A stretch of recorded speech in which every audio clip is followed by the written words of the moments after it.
우리가 지난주에 돌아오는 사람들이라는 제목으로 말씀을 같이 봤습니다. 스룹바벨을 중심으로 1차 귀환자들이 다시 돌아오게 되죠. 다시 돌아오게 돼서 성전을 재건하게 돼요. 그 완성된 성전에 이제 60년이 지나 에스라를 중심으로 2차 귀환자들이 또 돌아오게 되는 거예요. 왜 2차 귀환자가 발생하는 건가? 1차 귀환자들로만 해도 충분하지 않은가? 라는 생각이 들 수 있는데 이건 구약은 뭐라고 했어요? 그림자라고 했죠. 이 완성된 성전에 누가 채워지는 거예요? 그 성전의 구성원들이 채워지는 거예요. 이걸 궁극적으로 보여주는 건 뭐라고 했습니까?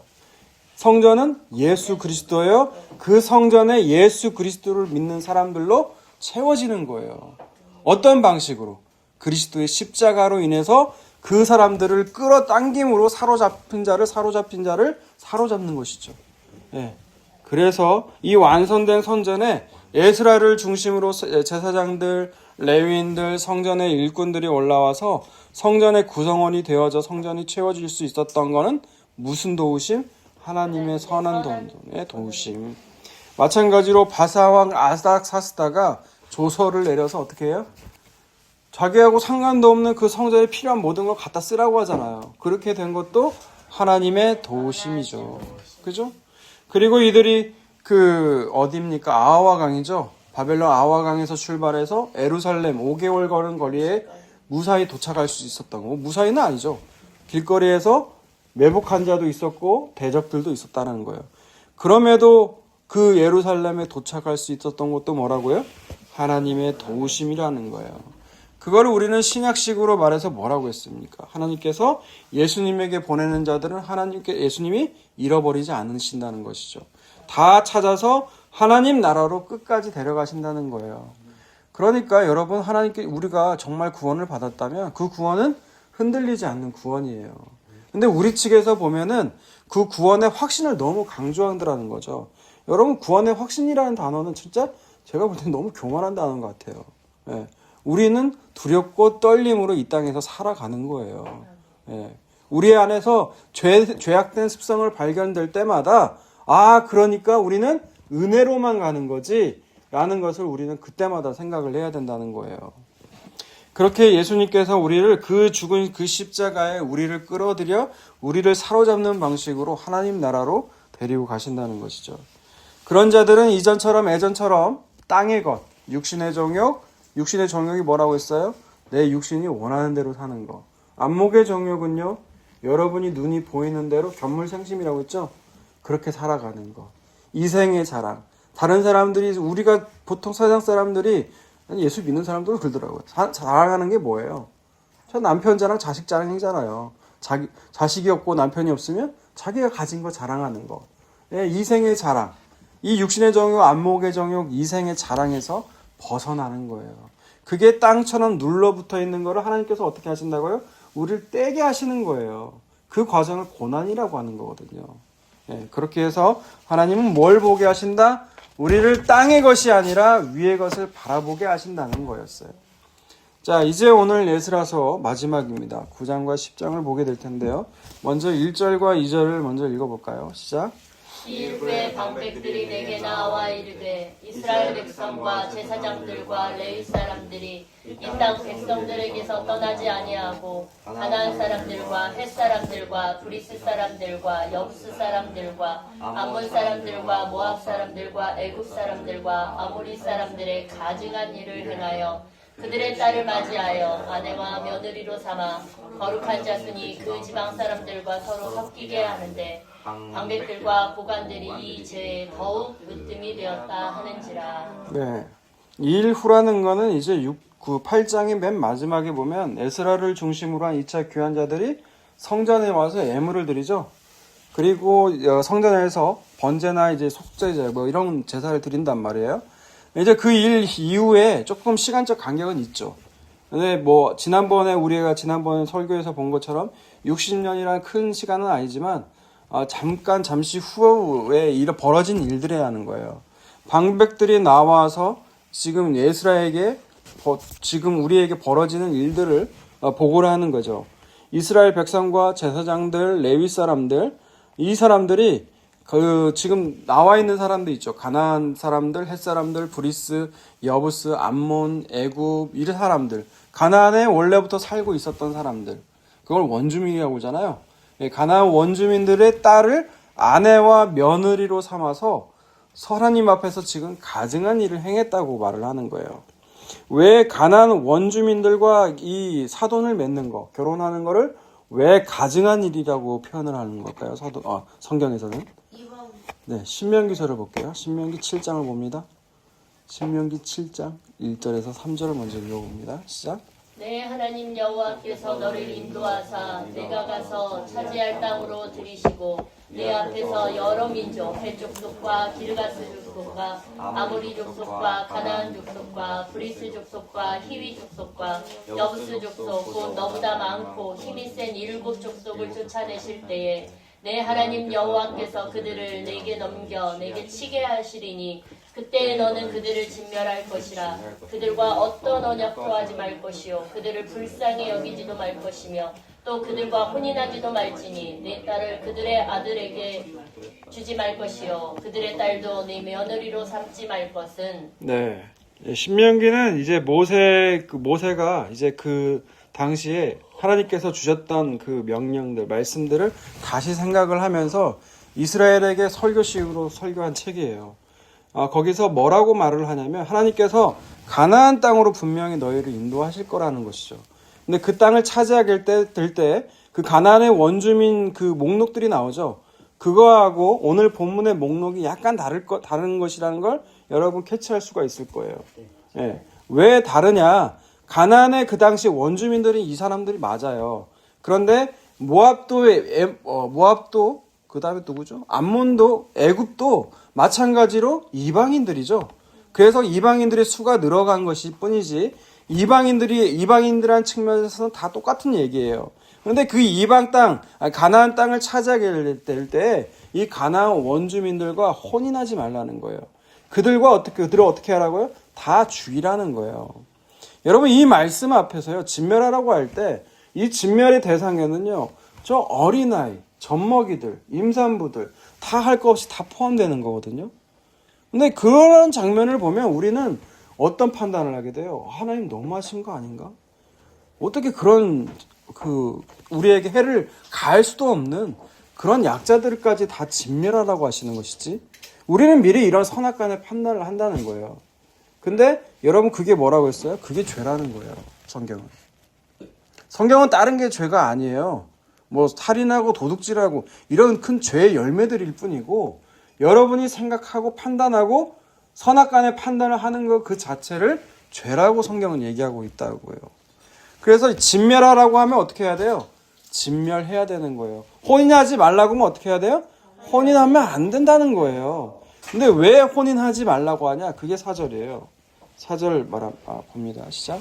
그가 내 아들을 유혹하여 그가 여호와를 떠나고 다른 신들을 섬기게 하므로 여호와께서 너희에게 진노하사 갑자기 너희를 멸하실 것임이니라. 네, 아들도 나지만 딸도 마찬가지죠. 그 아들을 네 사위로 삼고 딸을 며느리로 삼으면 그들이 어떻게 한다고요? 반드시 너희를 유혹해서 그들이 섬기는 우상을 섬기게 할 거라는 거예요. 여호와를 떠나게 만들 거라는 거죠. 여러분 그러니까 우상이라는 게 어마어마해요. 우상이라는 건 나를 분리시킬 수가 없어요. 나 자체가 우상이거든요. 그러니까 나라는 육체와 몸이 존재하는 한 우상은 떠나갈래야 떠나갈 수가 없어요. 그 안에 누가 오셔야만, 예수 그리스도가 오셔야만 그 우상이 떠나가는 것이지 우리 안에 우상은 예수님은 오셔도 마찬가지더라고요. 보니까. 그러니까 그 예수로 충만해져야지 때로는 어때요? 우리도 세상 사람들과 다를 바 없는 생각을 하긴 해요. 안 그래요? 저만 그래요? 안 그래요. 때로는 그래요, 다. 그런데 하나님께서 우리에게 그들과 혼인하지 말라는 건 그들이 너희를 유혹해서 우상을 섬겨 마침내는 나를 떠나게 만들 것이기 때문에 그렇게 되면 어떤 결과가 와요? 이들은 신의 산에서 언약을 맺었죠. 우리는 하나님 섬길게. 우리 하나님 안 떠날 거예요. 우리 떠나면 우린 죽이셔도 돼요. 그 신에서 언약이 그거예요. 쌍방어 언약. 그렇게 되면 어떻게 돼요? 우리가 진멸당해도 마땅한 거거든요. 결과적으로. 그러니까 너희는 그들과 하지 말라는 거예요. 결혼하지 말라. 그런데 결국 이들이 약속을 하나님과의 언약을 지킵니까? 안 지킵니까? 언약 안 지키죠. 그래서 나라가 망해요. 북이스라엘도 남유다도 나라가 망해서 바벨론 포로로 끌려가요. 그런데 원래대로 하자면 이 나라는 이제 없어져야 될 나라인데 하나님은 어떻게 해요? 이미 모세의 언약 전에 누구와 언약해요? 아브라함의 언약. 아브라함의 언약 때문에 이들이 돌아오는 거예요. 아브라함은 누구만 언약했어요? 하나님만이 언약하신 거예요. 하나님이 언약하시고 그들을 다시 돌아오게 하시는 거예요. 약속하신 지 70년 만에. 약속하신 대로 70년 만에 돌아왔는데 근데 이들이 지금 지 조상과 똑같은 짓을 하고 있죠. 예. 하고 있는 거예요. 그것도 2절에 보니까 누구예요? 방백과 고관들. 방백이라고 자꾸 나오는데 오늘날로 하면 도지사 정도 돼요. 시장이나 도지사급. 그 나라의 지도자급들이 지금 뭐 하고 있는 거예요? 지금 뭐라고 하고 있는 거예요? 지금 이들이 이방인들과 혼인하고 있는 거예요. 예. 왜 대체 하나님께서 그렇게 그만 그 이방 사람들과 가나안 원주민들과 혼인하는 일들을 벌일까요? 이 사람들은. 왜 그럴까요? 여러분 오늘날 정치인들을 보면요. 여당과 야당으로 나뉘어서 서로 싸우는 것처럼 보이잖아요. 근데 제가 놀란 건 여당과 야당 간에 서로 사돈을 맺고 있더라는 거예요. 그러니까 국민들 앞에서 보여지는 모습들은 뭐다? 다 쇼라는 거예요. 그들끼리 이익만 맞으면 서로 내주고 갚고 이런 식으로 거래를 하더라는 거죠. 네, 재벌들도 마찬가지고요. 뭔가 다 이익과 뭐 서로의 니즈, 필요에 따라서 결혼이라는 걸 이용하더라는 거예요.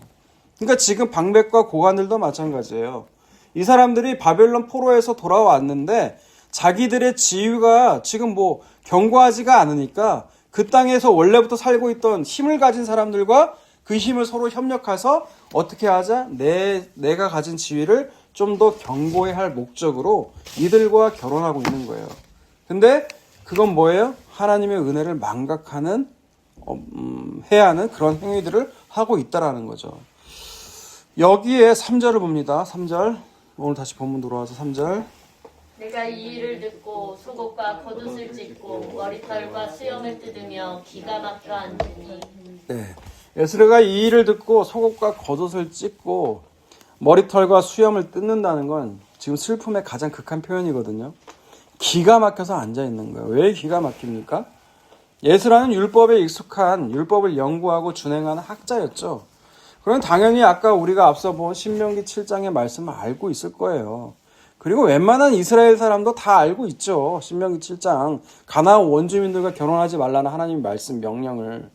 그런데 어때요? 이 지도자라고 하는 것들이 모범이 돼야 되는데 이들이 더 앞장서서 가나안 원주민들과 결혼하게 되니까 얼마나 기가 막히겠냐는 거예요. 그런데 이때 예수라에게 다가오는 이들이 있었다라는 거예요. 4절 보세요. 이에 이스라엘의 하나님의 말씀으로 말미암아 떠는 자가 사로잡혔던 이 사람들의 죄 때문에 다 내게로 모여오더라. 네, 이러한 예스라의 마음에 공감하면서 예스라에게 모이는 무리가 있었다라는 거죠. 그게 보니까 하나님의 말씀으로 말미암아 떠는 자들이라는 거예요. 떤다는 게 어떤 떠는 뭐 시끄럽게 떤다는 게 아니고요. 그 달달달 떠는 그 떠는 자들을 얘기하고 있는 거거든요. 그래서 오늘 제목이 뭐예요?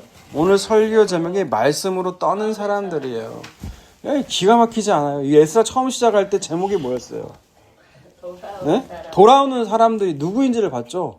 1차 귀환자들, 그죠? 그리고 두 번째 설교가 뭐였어요? 방해하는 사람들이었죠. 그래서 방해하는 무리가 누군지를 봤죠. 그죠?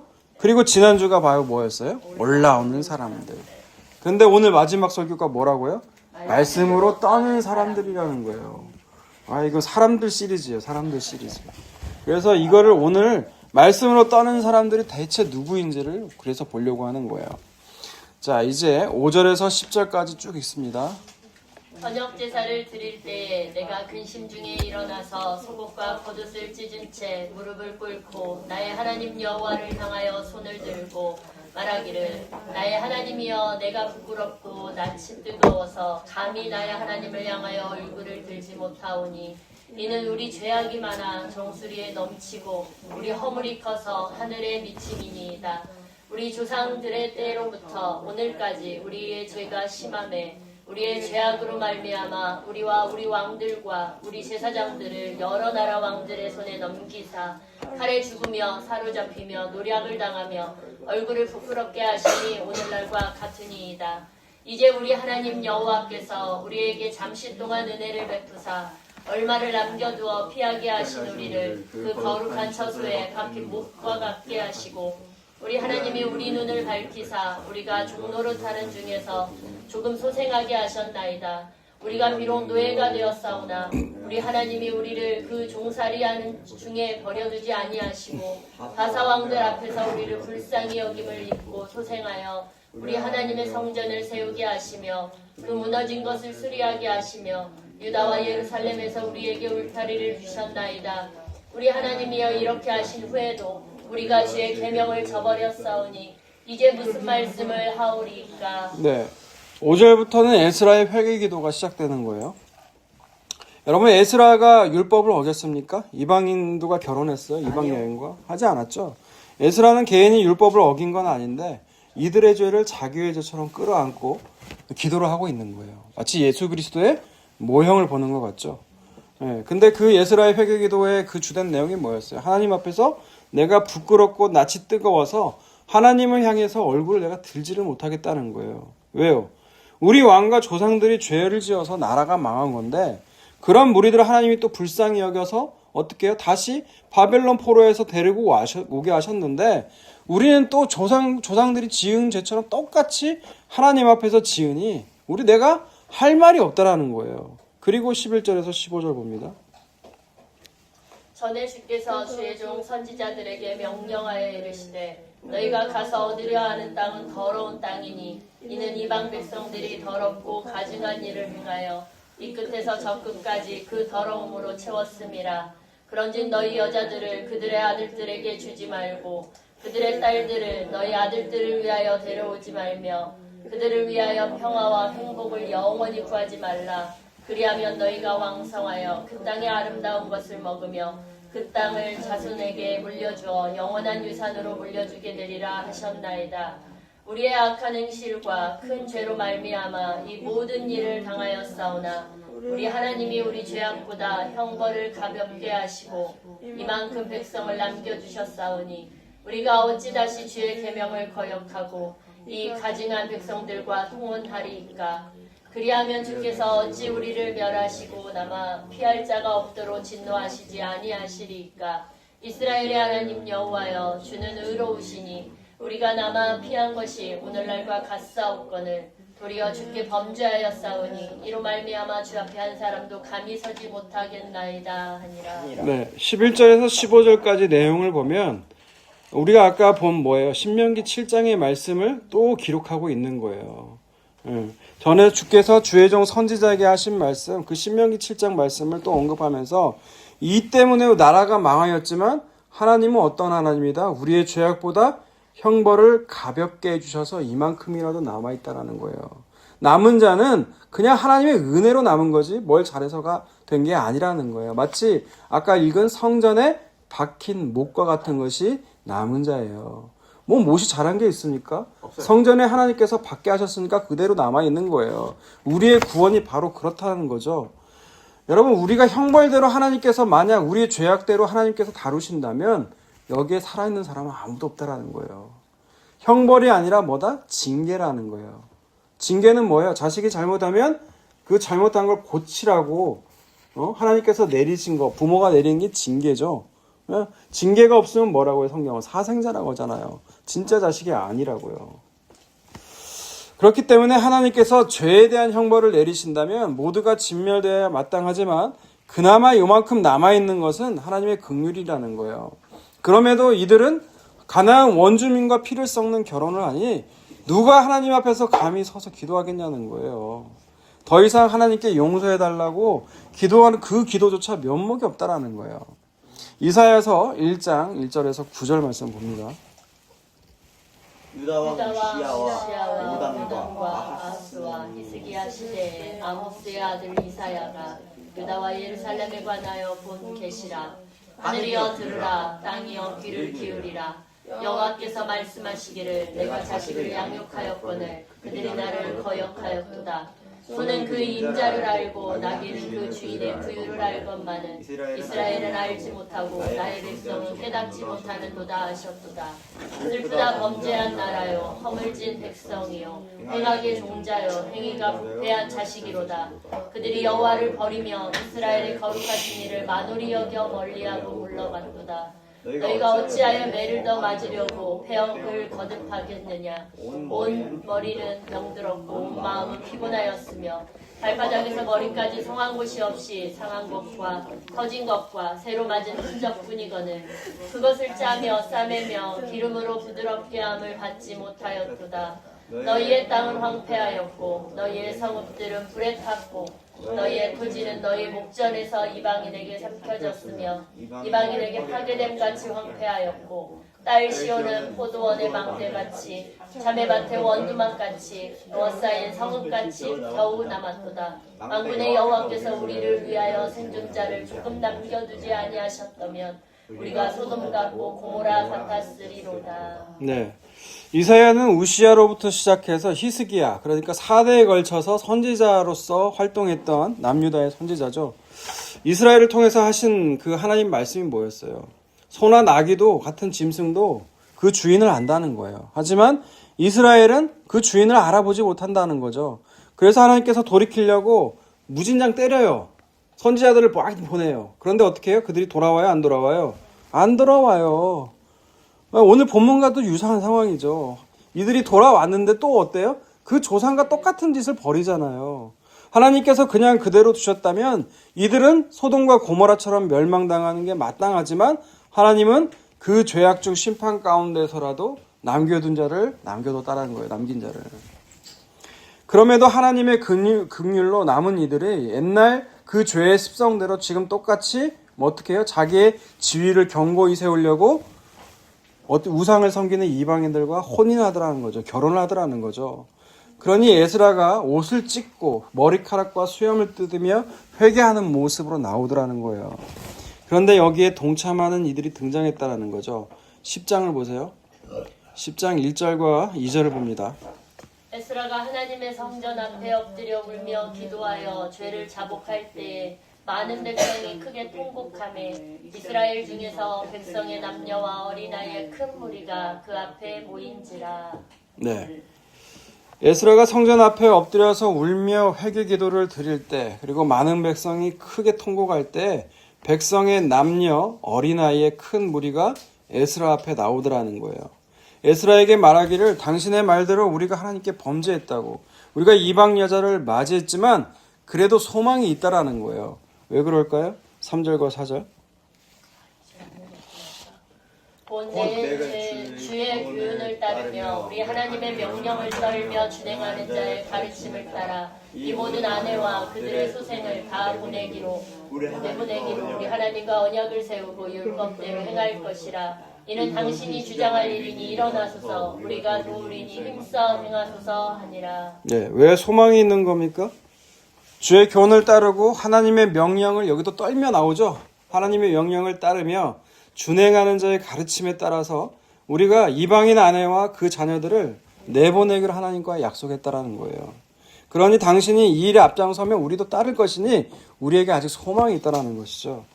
그러니까 정리해보자면 하나님 말씀으로 떠는 사람들이라는 어떤 사람들이냐? 남녀노소 할 것 없다라는 거야. 심지어 어린아이가 등장해요. 그죠? 남녀노소 할 것 없이 에스라의 회개에 동참하는 이들이라는 거예요. 하나님의 긍휼과 은혜가 어떤 것인지를 알고 하나님 말씀으로 반응하는 사람들이 어떤 사람들이다? 말씀으로 말미암아 떠는 사람들이라는 거예요. 여러분에게 그 떨림이 있냐는 거예요. 지금 이 말씀을 읽으면서 여러분도 그 말씀에 떨림이 있냐는 거예요. 이사야서 66장을 봅니다. 이사야서 66장 1절에서 4절을 봅니다. 여호와께서 이와 같이 말씀하시되 하늘은 나의 보좌요 땅은 나의 발판이니 너희가 나를 위하여 무슨 집을 지으랴. 내가 지할 처소가 어디랴. 나 여호와가 말하노라. 내 손이 이 모든 것을 지었으므로 그들이 생겼느니라. 우리 마음이 가난하고 심령에 통회하며 내 말을 듣고 떠는 자 그 사람은 내가 돌보려니와 소를 잡아 드리는 것은 살인함과 다름이 없이 하고 어린 양으로 제사 드리는 것은 개의 목을 꺾음과 다름이 없이 하며 드리는 예물은 돼지의 피와 다름이 없이 하고 분양하는 것은 우상을 찬송함과 다름이 없이 행하는 그들은 자기의 길을 택하며 그들의 마음은 가증한 것을 기뻐한즉 네, 거기까지 유혹을 그들에게 화제일까요? 택하여 주며 그들이 무서워하는 것을 그들에게 임하게 하리니 이는 내가 불러도 대답하는 자가 없으며 내가 말하여도 그들이 듣지 아니하고 오직 나의 목전에서 악을 행하며 내가 기뻐하지 아니하는 것을 택하였음이라 하시니라. 네, 하나님은 하늘이 보좌예요. 그죠? 땅은 발판이에요. 이 말은 사람들이 하나님을 위해서 성전을 짓겠다고 하지만 그 성전에 하나님은 없다라는 얘기예요. 그런데 인간이 만든 성전에 갇혀 지내지 않는 게 하나님이신데 그럼에도 하나님께 성전을 짓고 재물을 바치는 이들이 있다라는 거죠. 근데 이들의 생각은 뭐예요? 나는 복을 받겠다라는 거예요. 내가 이런 행위를 했으니 하나님 복 주세요 하는 무리들이 있다라는 거예요. 근데 하나님은 오히려 그런 그들이 무서워하는 것을 그들에게 임하게 할 거라는 거예요. 그리고 마음이 가난하고 심령이 통회하는 자들. 오늘 본문으로 보면 그 사람들이 누구예요? 하나님 말씀으로 떠는 사람들이에요. 그 떠는 자들을 하나님께서 돌보시겠대요. 근데 이 돌보시는 모습이 뭐냐? 5절을 보세요. 귀 기가 막혀요. 5절. 여호와의 말씀으로 말미암아 떠는 자들아 그의 말씀을 들을지어다. 이르시되 너희 형제가 너희를 미워하며 내 이름으로 말미암아 너희를 쫓아내며 이르기를 여호와께서는 영광을 나타내사 너희 기쁨을 우리에게 보이시기를 원하노라 하였으나 그들은 수치를 당하리라 하셨느니라. 네, 너희 형제라고 나와 있어요. 형제. 그죠? 너희 형제가 너희를 미워하게 될 거라는 거예요. 그러니까 이 말은 형제라는 건 같은 배에서 나온 걸 형제라고 하잖아요. 그죠? 같은 교회 내에 있어도 그 교회 내 사람들이 너희를 미워하게 될 거란 거예요. 말씀을 떠는 사람들은. 그러니까 너희 형제라고 나온 맥락이 뭐예요? 성전을 지으면 복을 주실 거다, 하나님이. 재물을 바쳤으니 하나님이 우리에게 복을 주실 거라고 생각하고 있는 기복주의 신앙자들. 교회 안에 기복주의 신앙이 있어요, 없어요? 있잖아요. 그들이 누구를 미워하게 된다? 말씀으로 떠는 자들을 미워하게 된다는 거예요. 그러니까 여러분 신앙생활이 외로울 수밖에 없어요. 제대로 간다면 누구 하나 내가 신앙을 같이 얘기할 만한 사람이 없다라는 거 여러분은 교회 안에서 발견하셔야 돼요. 여러분 이게 구약이에요. 신약 말씀이 아니라. 미워하게 될 거라는 거예요. 핍박이 있고 박해가 어디에 있다는 거예요. 세상은 당연한 거고요. 교회 안에서도 일어난다는 거예요, 이게. 놀랍지가 않아요? 저 이거 처음 보고 놀랐는데. 응? 그러나 결국 하나님은 그들에게 어떻게 한다? 결국은 그들이 수치를 당하게 된다는 거예요. 자, 다시 이제 오늘 본문 돌아와서 5절에서 8절 말씀 봅니다. 이에 에스라가 일어나 제사장들과 레위 사람들과 온 이스라엘에게 이 말대로 행하기를 맹세하게 하며 우리가 맹세하는지라. 이에 에스라가 하나님의 성전 앞에서 일어나 엘리야십의 아들 여호하난의 방으로 들어가니라. 그가 들어가서 사로잡혔던 자들의 죄를 근심하여 음식도 먹지 아니하며 물도 마시지 아니하더니 유다와 예루살렘에 사로잡혔던 자들의 자손들에게 공포하기를 너희는 예루살렘으로 모이라. 누구든지 방백들과 장로들의 훈시를 따라 3일 내에 오지 아니하면 그의 재산을 정몰하고 사로잡혔던 자의 모임에서 쫓아내리라 하매. 네, 에스라는 이제 제사장들, 레위인들, 온 이스라엘을 맹세하게 하여 다 쫓아내라는 거죠. 그리고 자기는 어떻게 해요? 물을 먹지 않는 금식을 한다는 거예요. 그리고 3일 안에 예루살렘에 모이지 않으면 재산도 몰수해버리고 공동체에서 쫓아낼 거를 말씀을 하죠. 그리고 9절에서 14절 봅니다. 유다와 베냐민 모든 사람들이 3일 내에 예루살렘에 모이니 때는 9째 달 20일이라. 우리가 하나님의 성전 앞 광장에 앉아서 이 일과 큰 비 때문에 떨고 있더니 제사장 에스라가 일어나 그들에게 이르되 너희가 범죄하여 이방 여자를 아내로 삼아 이스라엘의 죄를 더하게 하였으니 이제 너희 조상들의 하나님 앞에서 죄를 자복하고 그의 뜻대로 행하여 그 지방 사람들과 이방 여인을 끊어버리라 하니 모든 회중이 큰 소리로 대답하여 이르되 당신의 말씀대로 우리가 마땅히 행할 것이니이다. 그러나 백성이 많고 또 큰 비가 내리는 때니 능히 밖에 서지 못할 것이요 우리가 이 일로 크게 범죄하였은즉 하루 이틀에 할 일이 아니오니 이제 온 회중을 위하여 우리의 방백들을 세우고 우리 모든 성읍의 이방 여자에게 장가든 자는 다 기한의 각 고을의 장로들과 제사장과 함께 오게 하여 이 일로 인한 우리 하나님의 진노가 우리에게서 떠나게 하소서 하나. 네. 그렇게 예루살렘으로 모인 이들은 지금 떨고 있죠. 자신들이 벌린 일과 또 큰 비로 말미암아 떨고 있어요. 그리고 예스라는 이제 그들의 죄를 하나님 앞에 고발하면서 너희 죄를 자복하고 이방 여인을 이제 끊어버리라고 말을 해요. 그리고 위의 모든 회중들은 뭐라고 해요?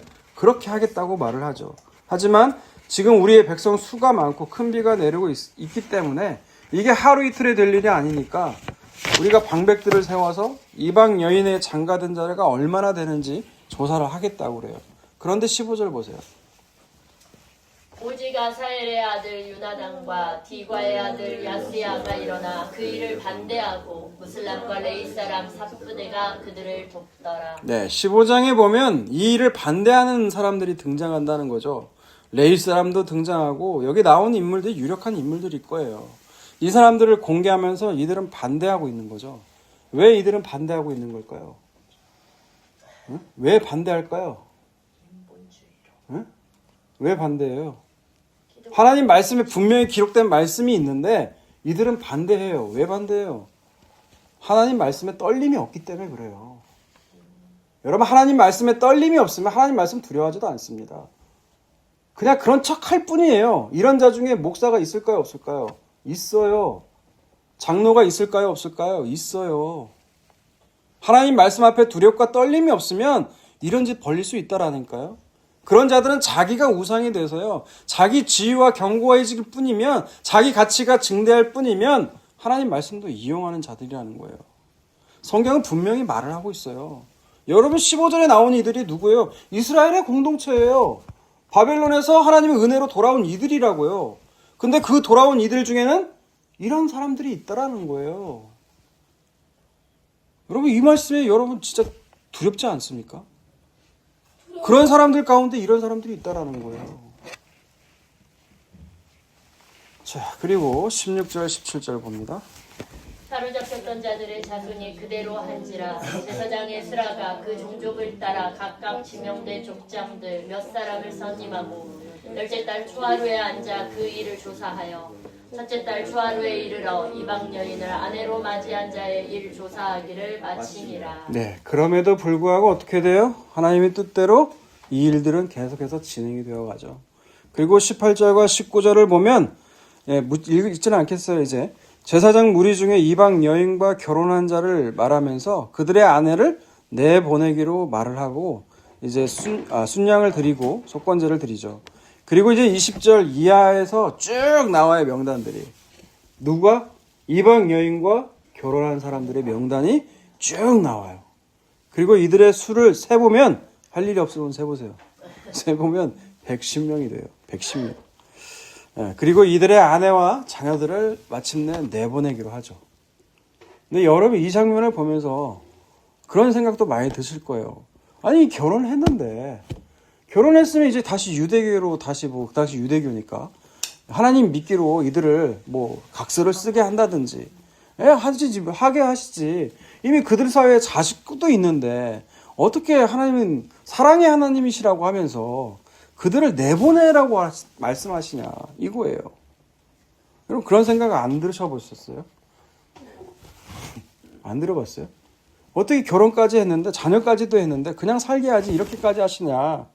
여러분, 이렇게까지 이방 여인과 그 자녀들까지 내보내는 건요, 우리가 지지난주에 배웠죠. 뭐였어요? 방해하는 사람들. 응? 성전 재건에 참여하겠다고 요청한 이들이 있었다라는 거예요. 근데 그들을 왜 요청을 거부해요? 바벨론의 포로에서 돌아온 그 이들은 이스라엘은 하나님 외에, 그 성전됨에 하나님 외에 다른 것이 섞이면 돼야 한대요? 안 된다는 걸 보여주려고 하는 거예요. 마찬가지로 지금 이 이방 여인과 결혼한 그 아내와 자식들을 내보내는 건 마찬가지예요. 섞이면 안 된다는 거예요. 하나님은 거룩하신 분이죠. 하나님 외에 다른 것이 섞이면 안 된다는 걸 우리에게 보여주시는 거예요. 하나님 속성이 그래요. 원래 그래요. 원래 그래요. 하나님은. 원래 그래요. 하나님 외에 다른 것이 섞이면 돼요? 안 돼요? 안 돼요. 할 수가 없어요. 그만큼 거룩하신 분이니까 그렇다는 거예요. 여러분 오늘날도 마찬가지예요. 예수님이 성전이라면 예수님의 십자가로 예수를 믿게 되는 우리도 성전인데 이 성전됨에 예수 그리스도 십자가 외에 다른 게 섞이면 돼요? 안 돼요? 안 돼요. 안 되니까 자꾸 섞이는 게 들어오면 하나님은 어떻게 하세요? 우리에게 고난을 주시는 거예요. 그걸 통해 깨닫는 거거든요. 우리가 큐티인으로 날마다 그 큐티 하는 거 보면 일들이 다 뭐예요? 다 전부 다 자기 안에 우상된 것들을 발견하잖아요. 뭘 통해서? 고난을 통해서. 자, 이거를 우리 안에 섞여 있는 것이 있는지 다른 것이 섞여 있는지 아닌지를 우리가 아는 건요. 여러분 이렇게 말씀을 듣는 시간이에요. 하나님 말씀은 빛이거든요. 그 말씀이 우리 안에 비치면 우리 안에 우상이 있는지가 보이게 되는 거예요. 여러분 컵에다가 물을 가득 따라 놓고 그 안에 빛을 통과해 보면 뭐가 보여요? 온갖 먼지들이 보인다고요. 마찬가지예요. 하나님 말씀의 빛으로 우리에게 비추시면 어떻게 된다고요? 우리 안에 우상들이 보이게 되는 거예요. 그러면 어떻게 돼요? 그 하나님 앞에 나아가는 거죠. 그럴 때 오늘 본문에서 에스라의 회개기도 앞에 말씀으로 떠는 자가 있는 것처럼 성전된 우리 역시 기록된 말씀으로 인해서 떨림이 있게 된다는 거예요. 자, 오늘 말 설교는 거의 여기서 끝이 나고요. 부록으로. 그렇다면 오늘날 결혼에 대해서 생각을 해보자는 거예요. 하나님 이방 여인과 결혼하지 말라고 했죠. 혼인하지 말라고 했죠. 그러면 우리도 이방 여인을 오늘날로 하면 뭐예요? 예수 안 믿는 사람이죠. 그 예수 안 믿는 사람과 결혼을 하면 될까요? 안 될까요? 그걸 보자고요. 고린도전서 7장 10절과 11절. 결혼한 자들에게 내가 명하노니 명하는 자는 내가 아니요 주시라. 여자는 남편에게서 갈라서지 말고 만일 갈라섰으면 그대로 지내든지 다시 그 남편과 화합하든지 하라. 남편도 아내를 버리지 말라. 네, 7장 10절과 11절을 보면 명하는 자는 내가 아니고 주시라고 했죠. 이거는 사도 바울의 권면이 아니라 성경에 기록된 말씀이라는 거예요. 결혼에 대해서 이미 결혼한 자들에 대해서 얘기하고 있는 거예요. 갈라서는 문제 때문에 얘기를 하고 있는 건데 오늘날도 이혼이 참 많잖아요. 거기에 대해서 원칙이 뭐냐? 여자는 남편, 아내는 남편에게 갈라서지 말고 남편도 아내를 버리면 된다 안 된다? 안 된다는 거예요. 이혼하면 된다 안 된다? 안 된다는 얘기를 하고 있어요. 그런데 여기에서 남녀의 결혼으로만 보면 안 돼요. 이 말은 더 깊은 차원이 있다고 했죠. 여기는 창세기의 말씀이거든요. 하나님이 지어준 걸 사람이 나누면 하면 된다 안 된다? 안 된다는 말씀이에요. 근데 창세기 그 말씀은 에베소에서 바울이 해석이 되죠. 그게 뭐라는 거예요? 그게 지금 교회라는 얘기예요. 교회는 신랑이신 예수 그리스도와 신부인 신부인 교회가 결합하는 거예요. 그 결합은 연합은 나눔이 없어요. 떨어질 수가 없다고요. 신랑이신 예수 그리스도와 신부인 교회는 신랑이 예수 그리스도가 피로 샀기 때문에 이게 나뉠 수가 없어요. 그게 결혼을 통해서 보여주려고 한 목적이에요. 그래서 에베소서에 보면 신랑이신 예수 그리스도가 교회를 위해 희생하신 것처럼 남편은 어떻게 하라? 남편들아 희생하라는 거예요. 아내를 위해서. 아내인 교회는 남편이 그리스도처럼 남편에게 순종하라는 거예요. 그게 뭐예요? 교회됨을 이뤄가는 거예요. 그게 대원칙이에요. 그러면서 12절부터 17절까지는 오늘 본문과 좀 유사한 상황이 발생을 해요. 12절에서 17절 보세요. 그 나머지 사람들에게 내가 말하노니 이는 주의 명령이 아니라 만일 어떤 형제에게 믿지 아니하는 아내가 있어 남편과 함께 살기를 좋아하거든 그를 버리지 말며 어떤 여자에게 믿지 아니하는 남편이 있어 아내와 함께 살기를 좋아하거든 그 남편을 버리지 말라. 믿지 아니하는 남편이 아내로 말미암아 거룩하게 되고 믿지 아니하는 아내가 남편으로 말미암아 거룩하게 되나니 그렇지 아니하면 너희 자녀도 깨끗하지 못하니라. 그러나 이제 거룩하니라. 혹 믿지 아니하는 자가 갈리거든 갈리게 하라. 형제나 자매나 이런 일에 구애될 것이 없느니라. 그러나 하나님은 화평 중에서 너희를 부르셨느니라. 아내된 자여 내가 남편을 구원할는지 어찌할 수 있으며 남편된 자여 내가 내 아내를 구원할는지 어찌할 수 있으리요. 오직 주께서 각 사람에게 나눠주신 대로 하나님이 각 사람을 부르신 그대로 행하라. 내가 모든 교회에서 이와 같이 명하노라. 네, 아까 10절과 11절은 하나님 주께서 명하신 거라고 했죠. 그런데 12절에서 17절까지 상황은 주의 명령은 아니에요. 내가 공고하는 거예요. 그러니까 따라도 되고 안 따라도 된다는 얘기예요. 그죠? 그러면서 얘기하기를 뭐라고 하냐. 남편이든 아내이든 한쪽은 믿고 다른 쪽은 안 믿는 사람들. 그죠? 믿지 않는 사람들이 있을 경우를 전제하고 얘기하는 거예요. 근데 믿지 않는 자가 예수를 믿는다는 이유로 갈라서고자 하면 갈라서라는 거예요. 갈라서라는 거예요. 이에 꺼리낌이 없다라는 거예요. 하지만 그렇지 않은 경우 믿지 않는 남편이나 아내가 믿는 남편과 아내가 같이 살기를 좋아한다면 그대로 살라는 거예요. 왜냐? 믿지 않는 남편과 아내가 믿는 남편과 아내로 말미암아 구원받을 수도 있지 않느냐. 구원받게 되는 일이 나온다라는 거예요. 왜? 하나님은 우리를 화평 중에 부르셨기 때문에 구원받을 수 있는 일이 벌어진다는 거예요. 그러니 너는 지금 네 만족과 유익대로 그걸 바꿔 말하면 뭐예요? 우리는 결혼 뭐 한다고 해요? 행복하라고 한다고 하더라고요, 다들. 왜 결혼하세요? 물어보면 거의 행복하려고요.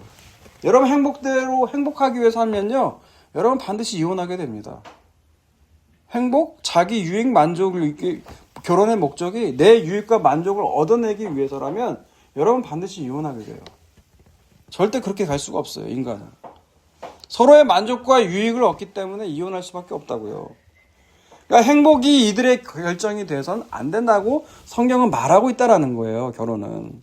그럼 뭐가 목적인데? 뭐가 목적인데요? 거룩이에요, 거룩. 그 남편과 아내 된 자리에서 서로의 교회됨을 이루기 위해서 아내는 남편의 말에 순종하고 남편은 아내를 위해서 희생하는 그 자리. 그렇게 해서 교회됨을 이루어가라는 거예요, 사실. 오늘 본문 말씀으로 따르면 하나님 앞에, 말씀 앞에 두렵고 떨림으로 결정하라는 거예요. 예, 그렇게 결정할 수 있는 되어져 가는 저와 여러분이 다 되시기를 주님의 이름으로 축원합니다.